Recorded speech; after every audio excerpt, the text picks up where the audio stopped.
We get a lot of information out of the Florida markets for kind of what's coming down the line, what we can expect. Their major markets give us some really good indications and keep our finger on the pulse of what's going on. So yeah, I like this. Okay. So what do we see? Well, here we go. Let's do the short-term statistic, and then we can do housing inventory statistic. So this is right off the Governor Ron DeSantis' office website. He says Florida's set a new tourism record in 2025. We haven't got 2026 report yet, welcoming 143.3 million visitors, driven by a strong domestic market, according to that office. Short-term rentals remained a robust part of this, with the demand growing roughly 7% year over year in 2025, while total 2025 expenditure data is pending, 133.6 billion in economic impact with the short-term rental market. Fantastic. So huge deal. Yeah. But now let's look at the housing inventory, right?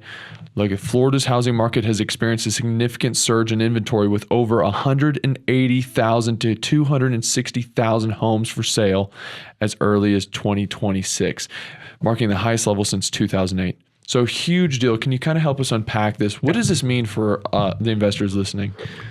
So you got two things. So there's two markets we're tracking, right? We're tracking the housing market because we buy single family homes, and we're tracking the demand or the short-term rental market. So one is we need these homes to put on the market as short-term rentals, and then we're tracking the demand. So the first numbers you're telling is we're having record demand. We're having record visitors. That's not slowing down. And so we're seeing some really good demand. Supply in some of these markets is higher. We're talking about major markets in Florida.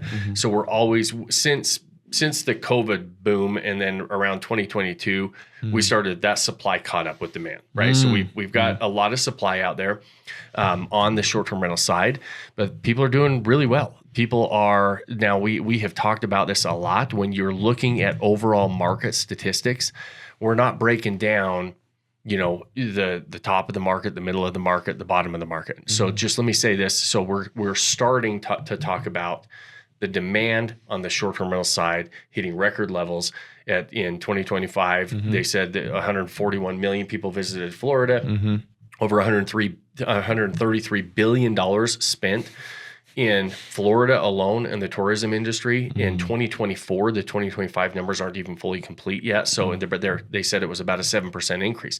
That's a lot of money being spent by the consumer. So much money. So people are saying, hey, we like it. We like it here. There's a lot of different reasons. We like the weather. We like the beaches. We like the amusement parks. We like the environment down there, right? There's a lot of things going well for Florida, particularly short-term rentals in Florida, which we really look at as an example for the rest of the country in a lot of cases when things are starting to happen, right? And shifts are happening. So we're not seeing much of a shift as far as demand.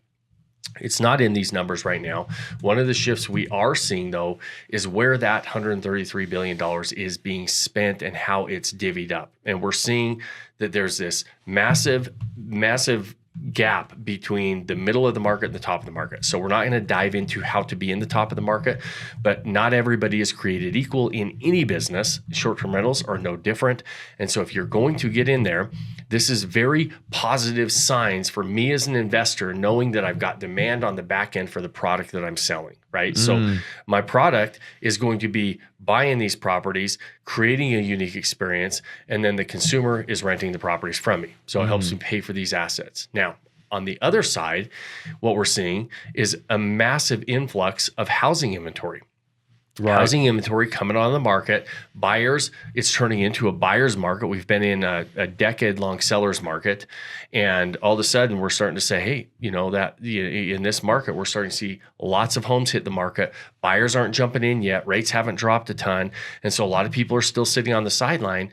And so as a buyer, Warren Buffett, one of his famous quotes or a piece of advice was, be fearful when others are greedy, and greedy when others are fearful. This is your sign. So I'm telling you right now, this is your sign right now that there are opportunities out there and negotiations that you can go negotiate harder. You can push, you can get price reductions. There's a lot of different things that are pointing as a really good time to be considering buying in some of these markets. Because we're also seeing people are still spending money at record levels every single year. So you don't have an indication of that slowing down. So the only time I'd be really nervous is if I felt like my consumer on the back end that I need to pay for this property and to make some money with this property. I'd be a lot more concerned if I saw some contraction there from the consumer. We're not seeing that. We don't anticipate seeing that either. And so when you're looking at any sort of investment, you're looking at multiple different levels of the market. One, how much are people spending on what I'm going to be buying, right? And putting out on the market? Is that going up or down? And we're seeing record levels there. And then how much is it going to cost me to buy that, right? And we're seeing really good signs as a buyer that this might be a really good time to buy it because lots of inventory, lots of choices, things that I can negotiate on, all these different things stack up in our favor. The beach isn't going anywhere. The amusement parks aren't going anywhere. People are still going to go to those areas. And there's not the other thing that I didn't see in those statistics that I know is, and I don't know specifically for Florida, but I know US wide is housing starts are down significantly. So they're not actually building anymore either. So the inventory is actually new construction is actually contracting a little bit. And so the builders are saying, hey, listen, we're kind of reading the tea leaves and saying we're seeing all this inventory starting to hit the market. Homes are sitting longer. Price reductions are happening. As a buyer, those are all good signs for me.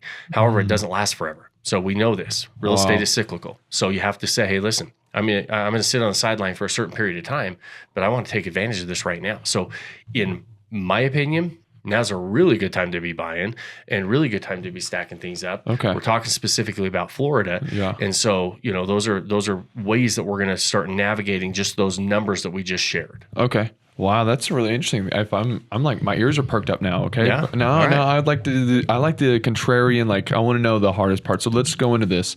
This is a great time for someone to go into Florida, right? All this. Let's talk about maybe some of the main challenges or advice for these people. This is a lot of people there.